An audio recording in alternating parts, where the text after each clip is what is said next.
नमस्कार, मैं हूँ रजनीकांत और आप देख रहे हैं सार्थ। आप सभी का बहुत बहुत स्वागत है। बिहार की राजनीति, प्रेशर, पॉलिटिक्स, टूर, हर कुछ देखने को मिल रहा है। छोटे नेता से लेके बड़े नेता तो हर दिन चहलकदमी कर ही रहे हैं।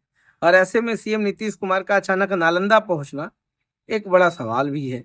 अचानक नीतीश कुमार राजगीर पहुंचे। राजगीर के स्टेडियम से लेकर तमाम जगहों का उन्होंने निरीक्षण किया, अधिकारियों से बात की है। खेल स्पोर्ट्स एकेडमी और उनके अंदर उसके अंदर बन रहे क्रिकेट स्टेडियम का, उसका भी उन्होंने अवलोकन किया, निर्देश भी दिया है। और हम बता दें कि देखिए, स्पोर्ट्स एकेडमी में ही आने वाले महीने में बहुत जल्द जो है एशियन हॉकी चैंपियनशिप ट्रॉफी का आयोजन होना है। पिछले बार मेजबानी महिला का हुआ था, इस बार मेजबानी पुरुषों का हो रहा है। और सबसे मजेदार बात है कि इस बार पाकिस्तान भी एशियन हॉकी टूर्नामेंट में आपको खेलते हुए दिखेंगे। तो एक एक्साइटमेंट लेवल तो है ही। और इन तमाम चीजों का बहुत ही बारीकी से अध्ययन किया गया, निरीक्षण किया गया, समझा गया कि काम का रफ्तार क्या चल रहा है। और इससे पहले वो बख्तियारपुर फोर लेन, उसका भी निरीक्षण उन्होंने किया है। पर्यटन का जो वे है, जिसको आप समझ सकते हैं, पर्यटक को पर्यटन मार्ग तक लाने की जो परिकल्पना है नीतीश कुमार की, कनेक्टिविटी के हिसाब से उस पर काम किया जा रहा है। बुद्ध सर्किट को, जैन सर्किट को डेवलप करने की बात हुई थी। काम बहुत ही तेजी से चल रहा है और इस पर विशेष निगाह है, क्योंकि पूरे विश्व से बुद्धिज्म को मानने वाले लोग आते हैं, पूरे भारत से जैनिज्म को मानने वाले लोग आते हैं। मगर पूरे उद्योग को विकसित करने के लिए जो इच्छा शक्ति दिखनी चाहिए पदाधिकारियों की, वो अभी तक नहीं दिखी है। अगर हम पिछले 20 वर्षों के शासनकाल की हम बात करें नीतीश कुमार, तो ये सभी को पता है कि बिहार में अगर पर्यटन को विकसित किया जाए तो इससे बड़ा उद्योग कोई हो ही नहीं सकता। रेवेन्यू भी इसका जो आए उसमें बिहार का विकास हो सकता है, कहीं पर ज्यादा मांगने की आवश्यकता भी नहीं है।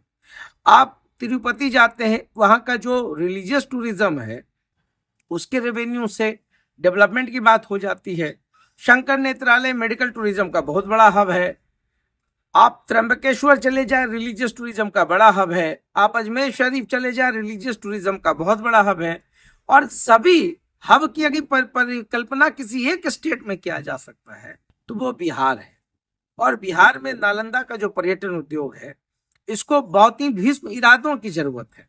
फाइलों में यस सर नो सर करने से ना तो पर्यटन विकसित हो पाएगा, ना उद्योग का बहुत बड़ा विकल्प हो सकता है।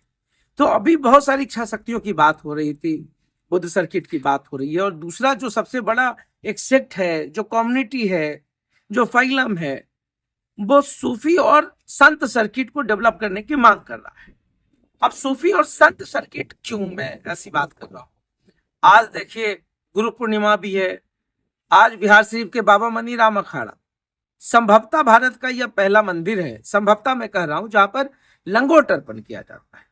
पूर्व राष्ट्रपति से लेकर पूर्व प्रधानमंत्री से लेकर बड़े बड़े कद्दावर नेता तक बाबा मनीराम अखाड़ा पहुंचकर अपना शीश नवा चुके हैं, आशीर्वाद ले चुके हैं।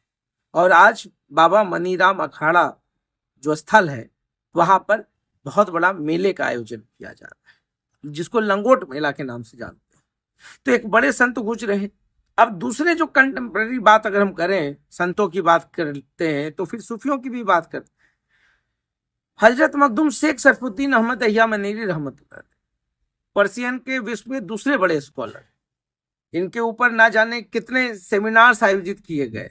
एक बहुत बड़े वाली मखदूम जहां का एक अलग मुकाम है, इस्लामिक स्कॉलर भी रहे, बड़े सूफी रहे। अब बड़ी दरगाह और राजगीर दो ऐसे सेंटर्स हैं। अब जो पर्यटक बाहर से आते हैं, अब वो राजगीर में अगर मखदूम कुंड खोजना चाहें तो उनको बहुत दिक्कत हो।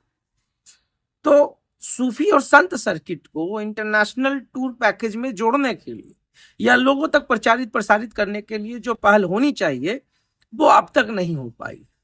तो ये राजगीर में जब आप पहुंचते हैं तो सभी का एक प्रतीक चिन्ह है, मगर मखदूम जहां तक का जो मखदूम कुंड है या जो उनके स्थल रहे हैं, वहां तक पहुंचने के लिए कोई साइनेज नहीं है जिससे लोग पहुंच सके, जा सके। टूरिस्ट आते हैं तो एक बड़ा सेक्ट वो भी है। और इसी प्रकार से अगर हम बाबा मनीराम अखाड़ा जो संत सर्किट के रूप में अगर डेवलप कर दिया जाए, तो दूर दूर से जो लोग आते हैं उनका एक आकर्षण का केंद्र भी होगा। तो इन तमाम चीजों के बीच में नीतीश कुमार को बहुत चीज देखना होगा, समझना होगा। नीतीश कुमार राजगीर में रहे, पत्रकारों की एंट्री बंद रही और पत्रकार थोड़ा विचलित भी हुए, मगर कोई बात नहीं। पीआरडी अपने हिसाब से पूरा काम कर देती है। अखबार के लिए फोटो, चैनल के लिए वीडियो सब अवेलेबल है और सब कुछ तो मिल ही जाता है। तो खैर मैं उस पर कटाक्ष नहीं करूंगा। ये अधिकारियों का अपना अपना हिसाब किताब होता है, किसको एंट्री देंगे नहीं देंगे। खैर चलिए, नीतीश कुमार राजगीर में है तो इन्हीं तमाम चीजों का वो निरीक्षण कर रहे हैं, सब कुछ हो रहा है। मगर उनके एक्टिव रोल से अब जो बार बार विपक्ष कह रही है कि नीतीश कुमार जो है अस्वस्थ हैं, मगर आज वो जिस एक्टिव मोड में आए हैं, अब नीतीश कुमार को माना जा सकता है कि अब सक्रिय रूप से वो फील्ड में है, सक्रिय रूप से वो चुनावी मोड में है। नीतीश कुमार बहुत कुछ समझते हैं, समझने की कोशिश करते हैं और नालंदा को समझने के लिए किसी और चीज को समझने की आवश्यकता नहीं है। तो नीतीश कुमार क्या कुछ करेंगे किसी को पता नहीं है, मगर नीतीश कुमार के आगमन को लेकर चर्चाएं काफी तेज है। तो देखते रहिए सार्थ, बहुत बहुत धन्यवाद।